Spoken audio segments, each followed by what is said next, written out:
Braze activates data, any amount from any source. Marketers turn mountains of data into first-party relationships that drive business value across multiple channels with sub-second latency in real time. Be bold. Be impactful. Be creative. Be always on, yet never intrusive. Braze. Be absolutely engaging. Hello, everyone. I'm Yasmine Dahlberg, and I'm a content strategist at the Business of Fashion. It's my pleasure to moderate this BOF Live today about how retailers can effectively target fashion and beauty consumers. I'm joined by three experts in retail strategy, customer engagement, and brand building to unpack this topic today. First, we have Meredith Mitchell, Head of Retail and E-commerce Industry Marketing at the customer engagement platform Braze. Meredith, thanks for joining us. Thank you so much for having me. We also have Peter Fader, Professor of Marketing at Wharton Business School. Great to have you here, Peter. It's truly my pleasure. And finally, Michael Edelmann, CMO of luxury skincare brand 111 Skin. Thanks for joining us, Michael. Hi, everyone. Excited to be here. Thank you. And thank you also to our audience for dialing in today. Please let us know in the chat where you're dialing in from. And if you have any questions, please use the Q&A function and we'll do our very best to get to them. We've also had a lot of great pre-submitted questions, and I'm excited to weave them in throughout the conversation. So back in October, my colleague Owen and I published a report with Braze titled Rethinking Fashion and Beauty's Digital Customer Experience, and it dives into customer engagement strategies in today's fragmented retail landscape. Whether it's siloed touchpoints, eroding loyalty, or rising expectations for personalization, managing customer relationships has never been more complex. Today, we're unpacking these challenges and sharing strategies retailers need to stay competitive. But first, let's set the scene. The retail landscape has fundamentally changed. Customers discover on TikTok or Instagram, research on Reddit, only to then buy in store. This is because despite digital channel growth, in-person retail sales still dominate, with 77% of all transactions happening in-store, according to EY's Future Consumer Index. It's safe to say that this constant movement between channels is redefining customer engagement. Meredith, I'd like to come to you here first for your expertise. How has this fragmented journey impacted retailers' ability to attract and retain customers? Absolutely. Customers have more information today than ever. They're consumed with choice and they're inundated with content, like you just talked about, right? So everything from TikTok to being distracted by AI. They're excited about the next viral trend, and retailers really have a harder job today than ever before.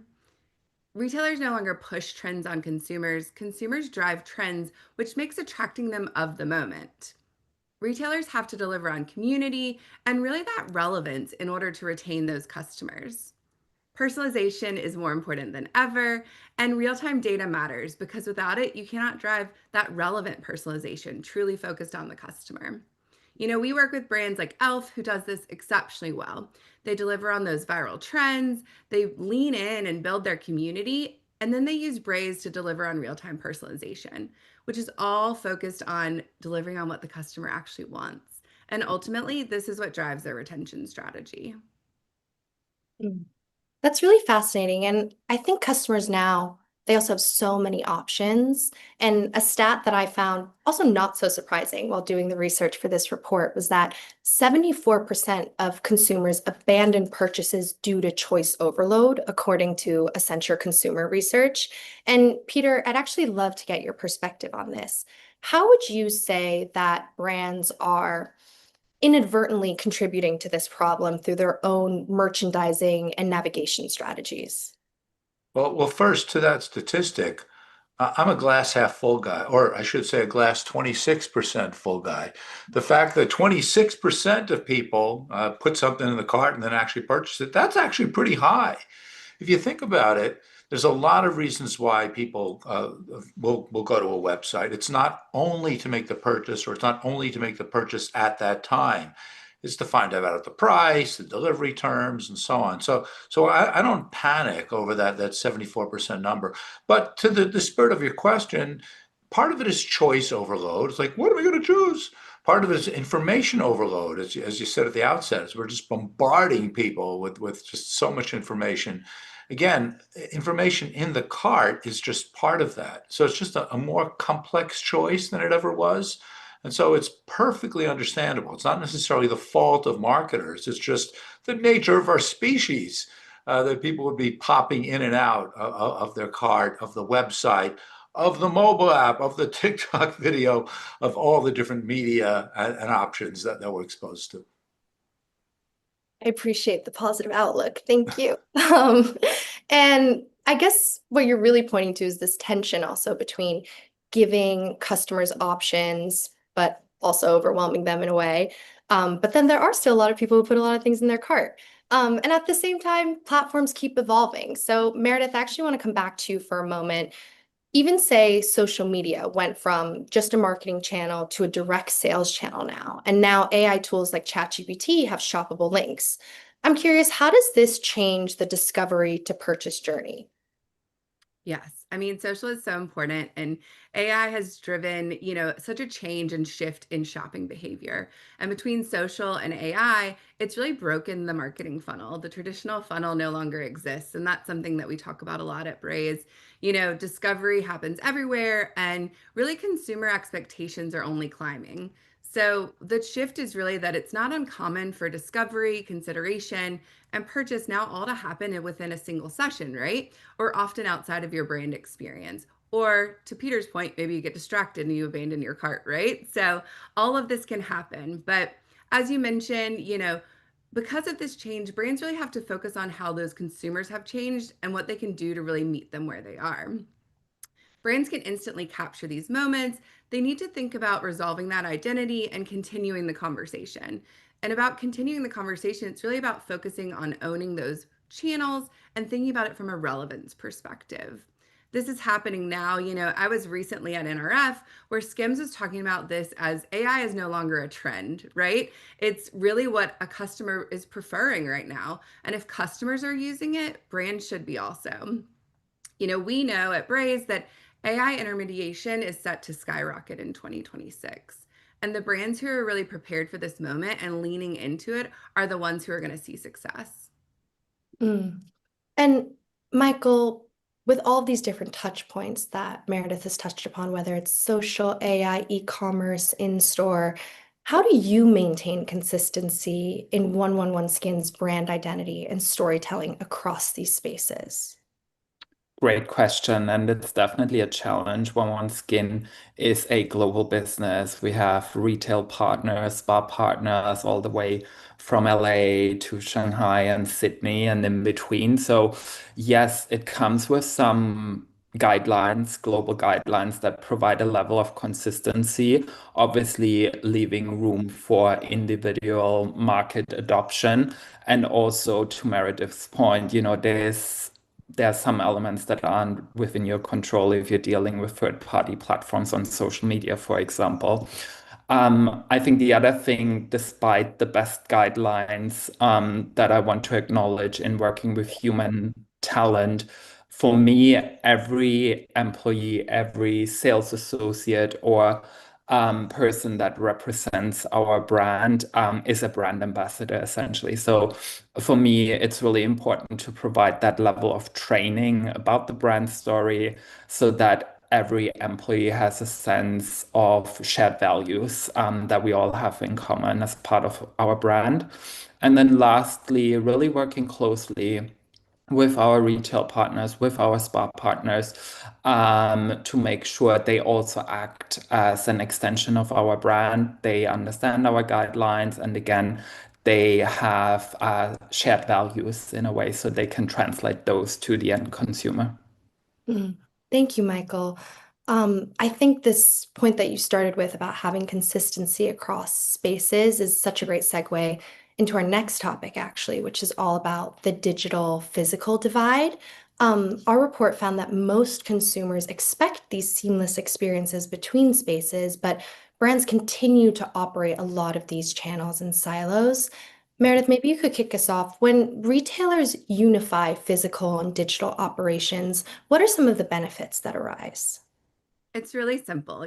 Brands are able to deliver better customer experiences when they're able to do this, but it's incredibly challenging, right? So I always say that consumers don't think about your brand as in, I shopped on your website or I shopped in store, right? They think about your brand in the same way. And so reality is they want a really consistent journey when they experience your brand.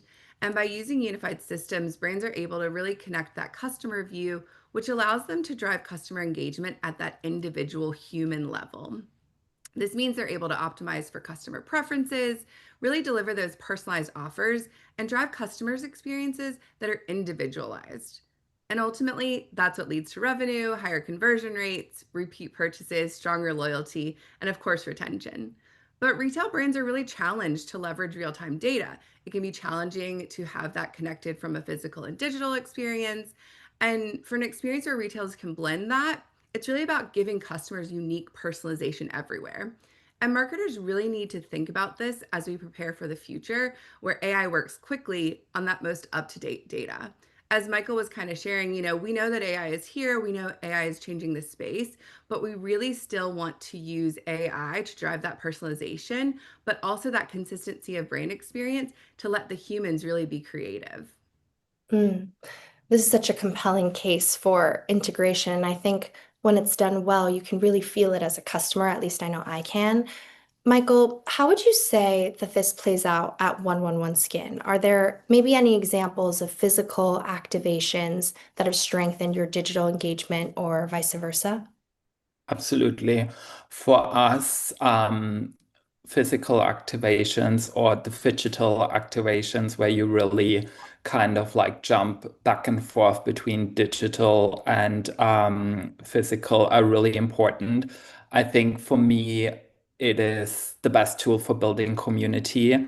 And I think community is a term that gets thrown a lot these days. And I think it's really important to acknowledge that, in essence, a community, they have shared interests, shared values, and they respond to the same kind of like cultural zeitgeist and momentum. So, in essence, you simply need to create places and locations where the community can assemble around. Um, that sounds easier than it is in reality, but for us as a brand, in terms of the activations where we've seen a lot of success, are founders' experiences. Our brand is founded by Dr. Yannis. He is a plastic and reconstructive surgeon, and we've seen fantastic success with both in-person meet and greets or virtual master classes. But as a brand, there is also such great momentum around our masks. For example, you will have probably seen the masks on the report slide. Harry Styles was just wearing them last Friday to announce his new album. And, masks, they speak to culture because it's a sign that you're taking care of yourself, you value yourself. And those are the elements that we're really trying to tap into. So we have, for example, this physical activation that we call a masking bar, which allows customers to try and sample the different masks and really experience the benefits firsthand. Mm, I'm definitely going to need some of those masks. And I really enjoy this point you're making about creating places and occasions where that the community can assemble around. And what you're describing really requires understanding how customers move between these spaces, right? And we actually got a question from Yasmine in Dusseldorf about measurement challenges specifically, which ties in really perfectly here because Peter, in the report, you talk a lot about these fragmented touch points making tracking customer behavior that much more challenging. When retailers operate in silos, what is it that they're missing about customer value? Well, we've been missing a lot about customer value and behavior for forever. We just accepted it.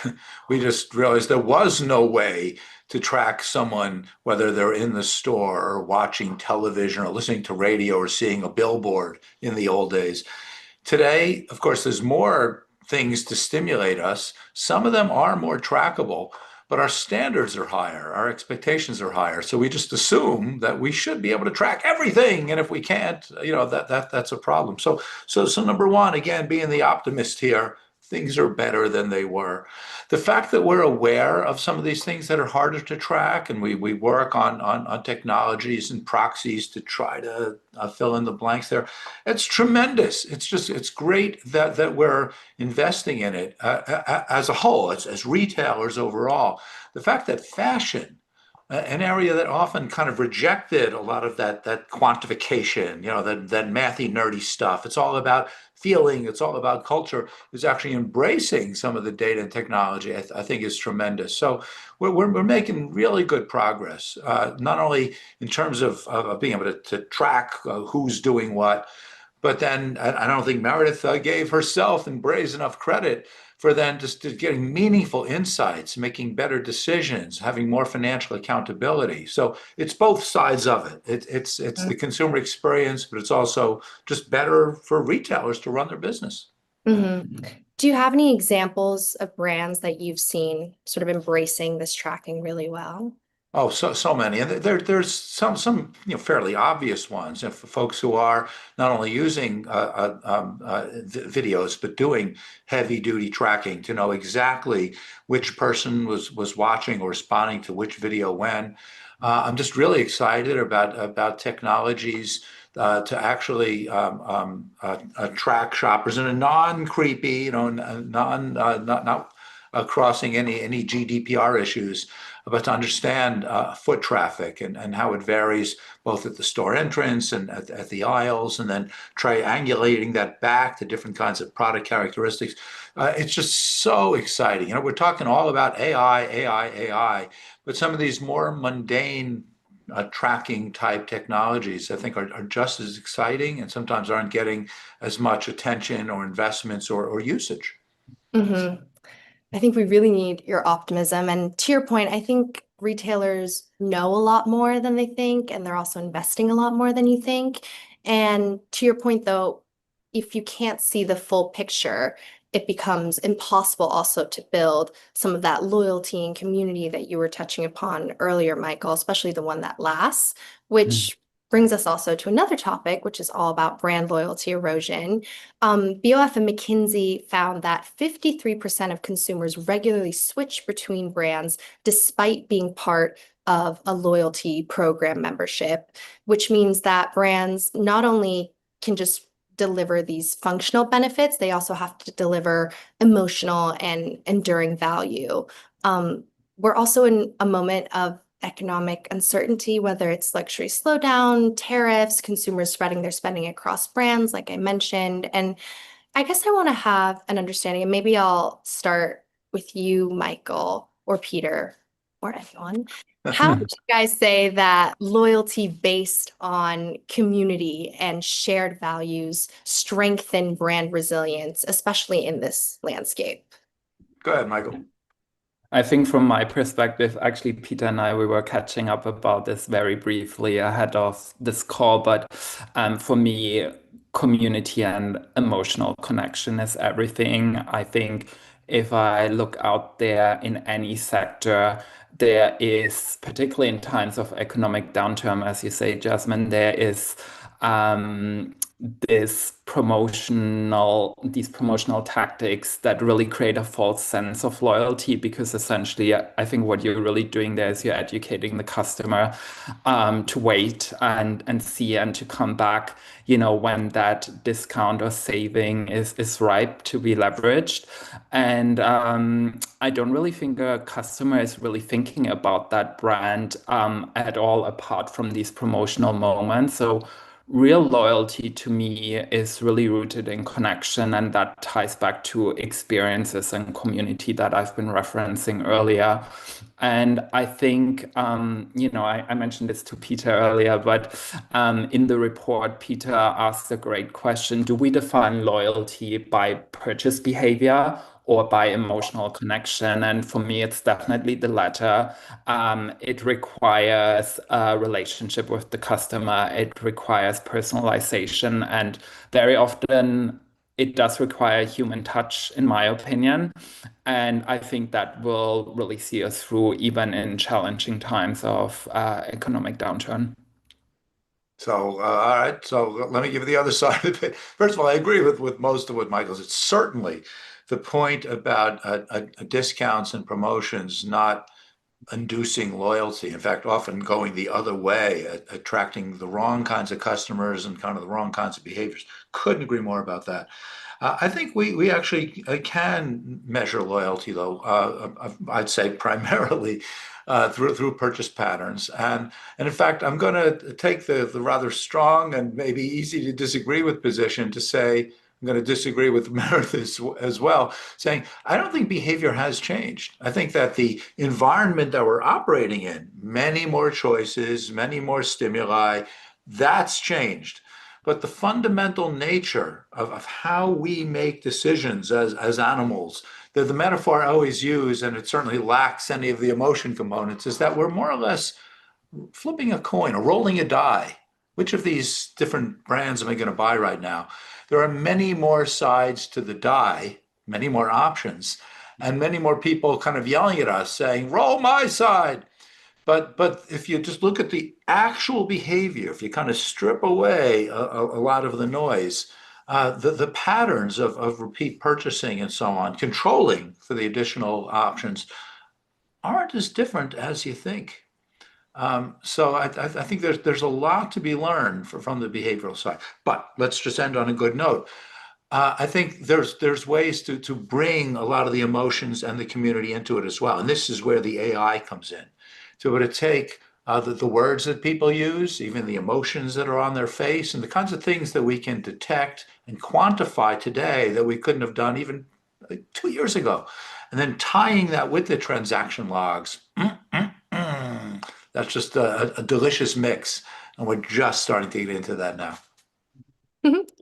And there are obviously some brands that are figuring this out better than others. Meredith, in the report, Braze identifies these ACE brands that really excel at customer engagement and loyalty.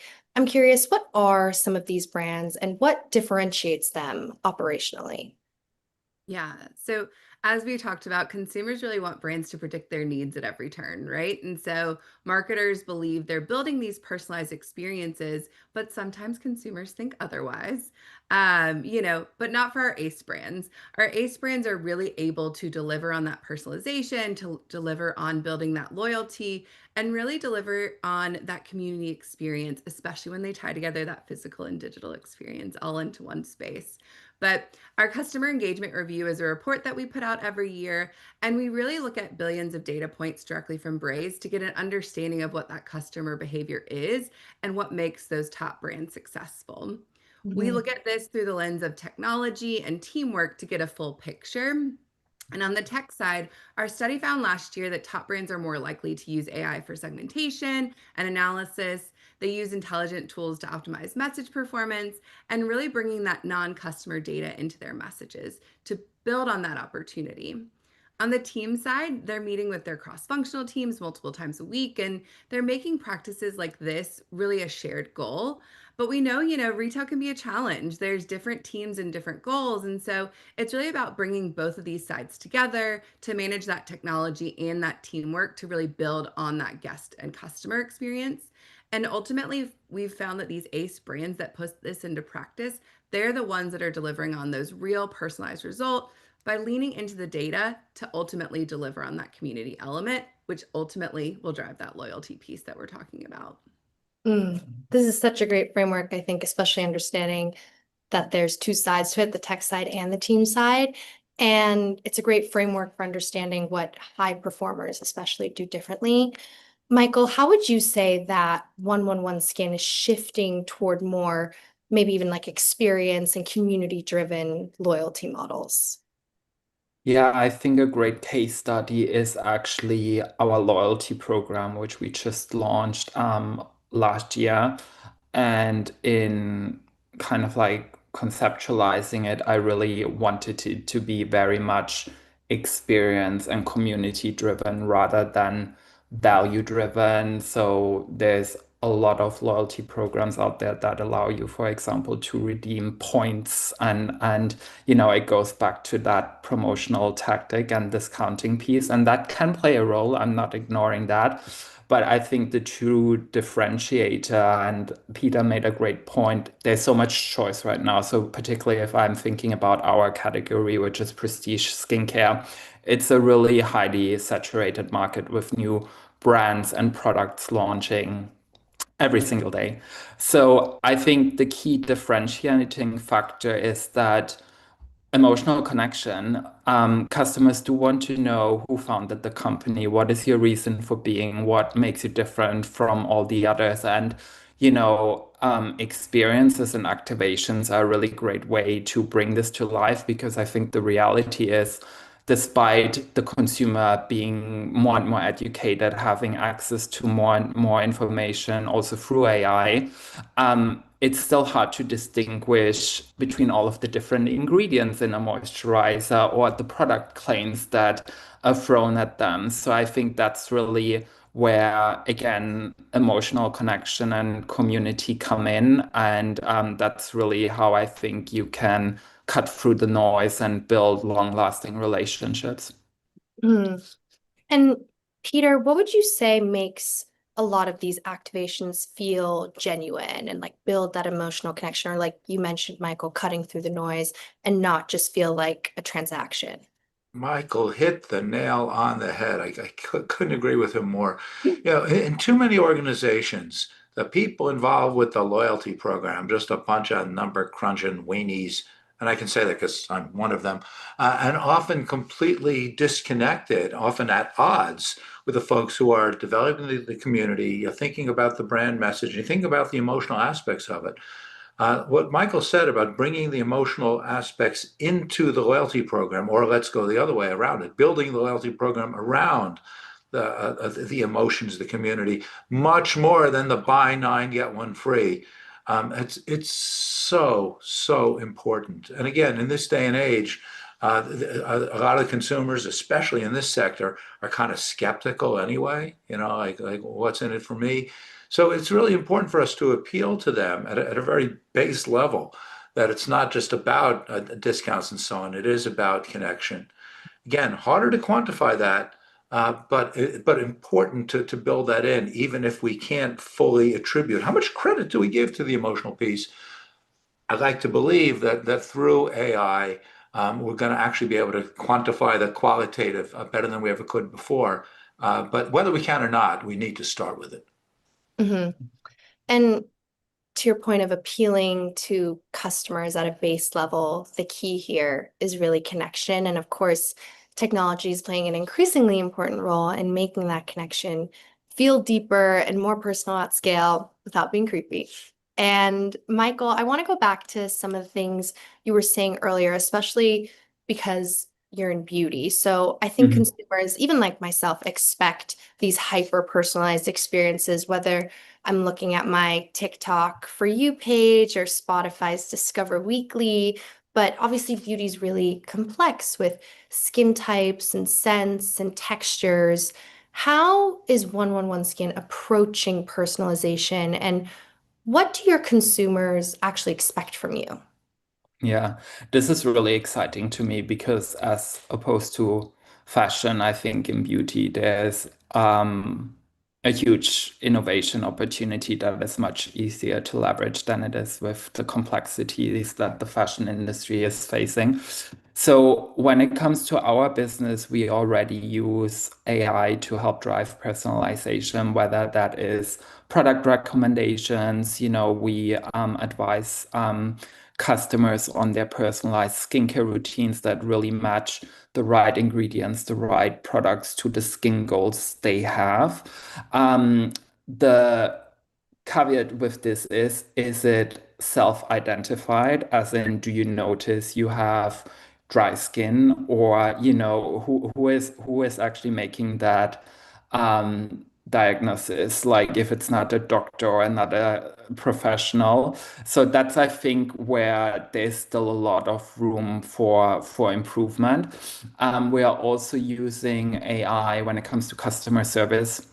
Again, I'm a strong believer that especially for the most loyal, most valuable customers, there always needs to be a human touch to it as well. So you should always be able to reach out to a real person.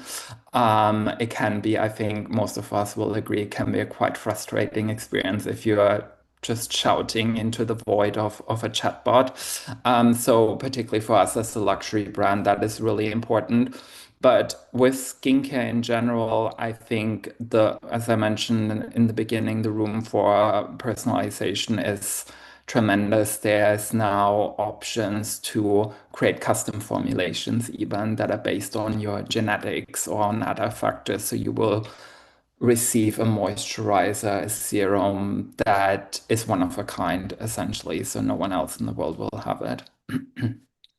And I think customers clearly notice when these efforts are done well or poorly. Even when doing research for this report, we found that according to McKinsey, 71% of consumers expect these personalized interactions, and 76% report a lot of frustration when brands fail to deliver. Peter, I know you're optimistic, but where are a majority of these retailers getting it wrong?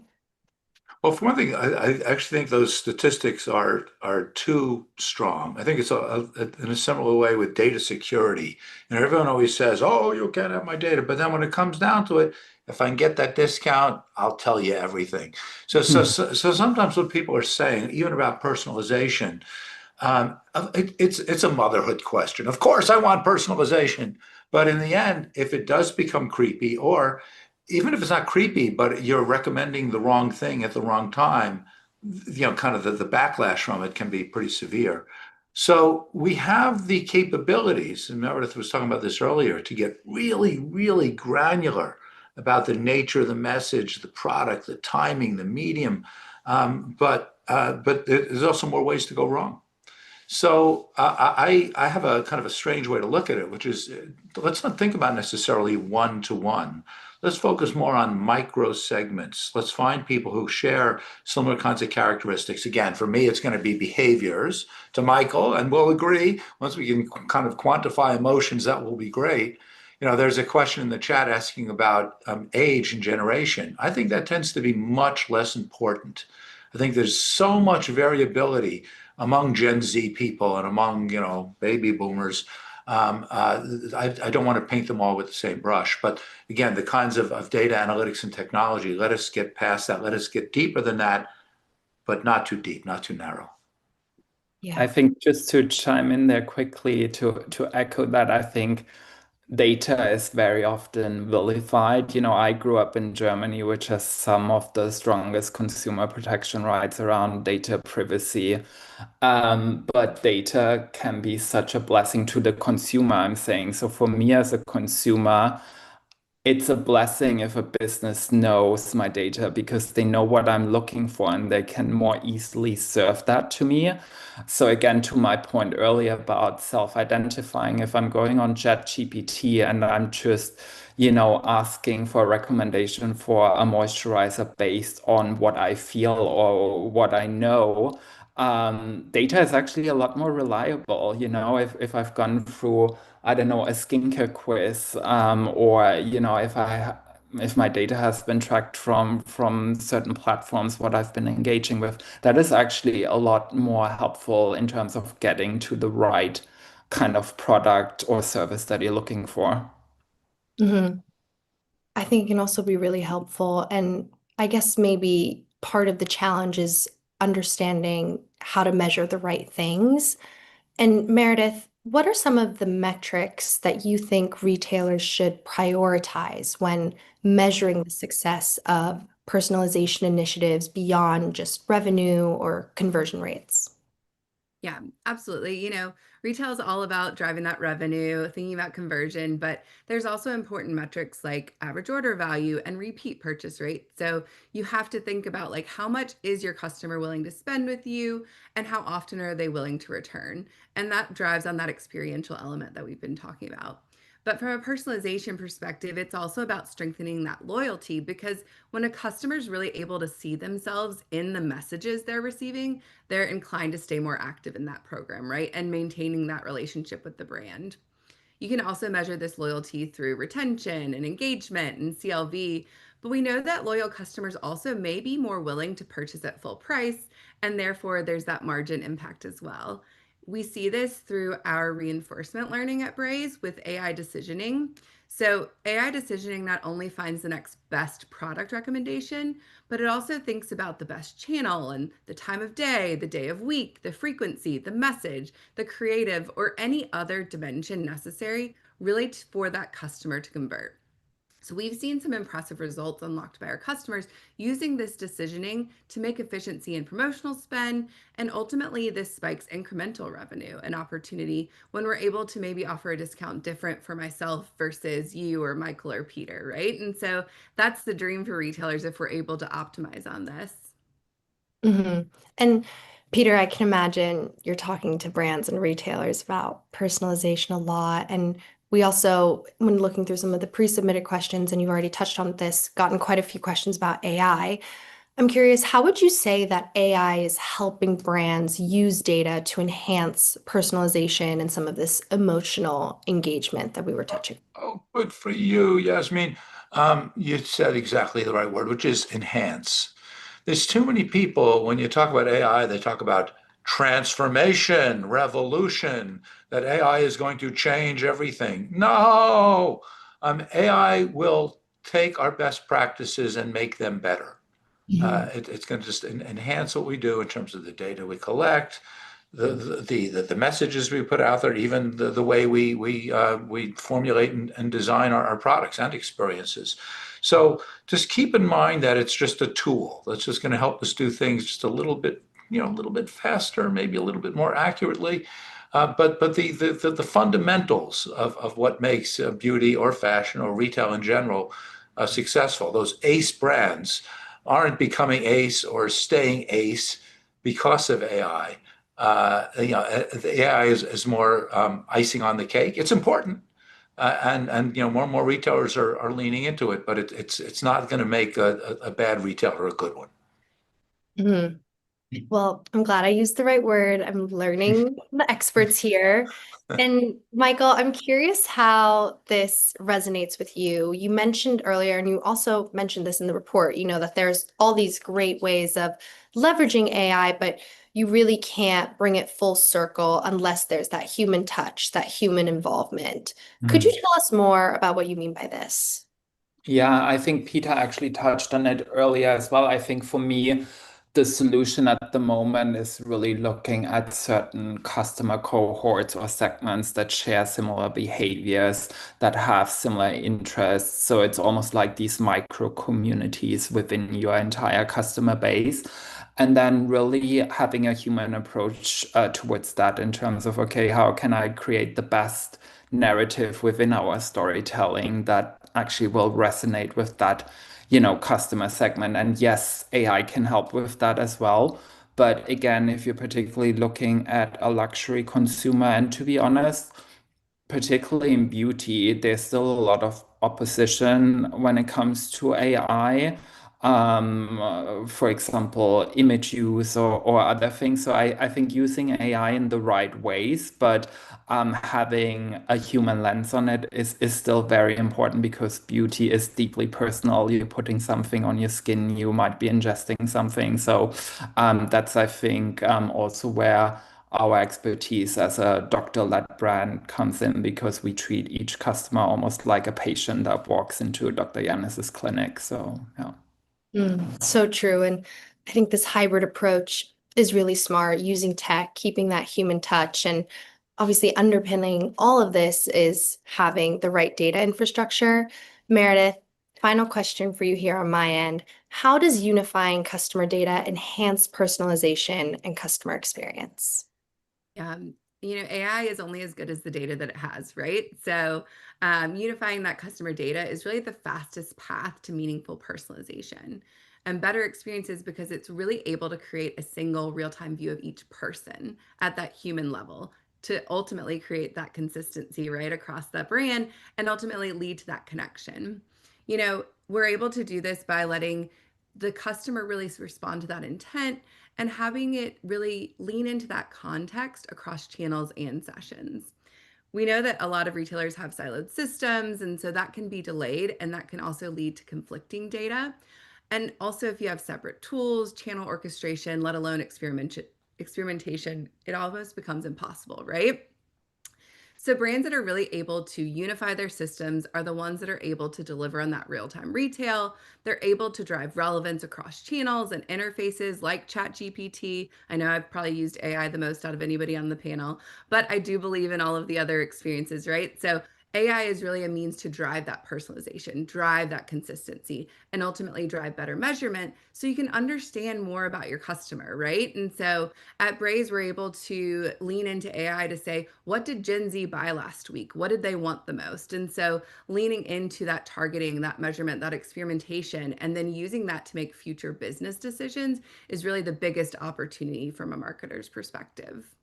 And I'd love to pick up on that. Earlier we were talking about some areas where we can't collect data and so on. I don't think the biggest barrier to everything that Meredith just described is technology. I think it's culture, it's willingness, it's retailers saying, let's do this, let's prioritize this, let's do so in a way where it does align, with the brand, with the emotional aspects, but where we're committed to making those kinds of investments and assembling the data and doing all the things Meredith said. Don't use technology as an excuse. Don't say, I'm waiting until ChatGPT 7 comes out. You got to do it now. The technology is good enough. It's the culture and the willingness that are the weak point. I Mm. also couldn't agree more. It's the willingness and all of the different parties that are involved coming together, because it's much easier to create a data infrastructure if you're selling direct to a consumer through your website or your own stores. But if you're working with a lot of retail partners or spa partners like we do at One Skin, everyone clings on to their bits of data, but it doesn't serve the bigger purpose. And in fact, every single unit would be much better off, including the end consumer, if all of the data were a lot more connected. So yeah. Mm. Thank you all so much. These insights have been incredible. And now I'd love to open up to questions from the audience. We've got a couple coming through, but we also had a lot of really fabulous pre-submitted ones. And one that I'd like to ask is from Julia, who's based in Lisbon, who asked, for emerging brands with limited budgets, what's the smartest way to identify, reach, and engage with the right consumer? Perhaps we could get insights from all three of you. How about we start with you, Peter? Sure. Well, on one hand, I love that question. It's kind of right up my alley. On the other hand, it's like, whoa, walk before you can run. What I encourage very, very young brands to do is, yes, you want to develop the infrastructure, you want to develop the culture, you want to tag and track everything. Yes. But it might be a little bit too early to start leveraging it. Those customers who seem to be the best ones might not be the best ones in the next batch that you acquire. So develop the right habits and culture. But early on, it's about product, experience. You don't necessarily know who those best customers are.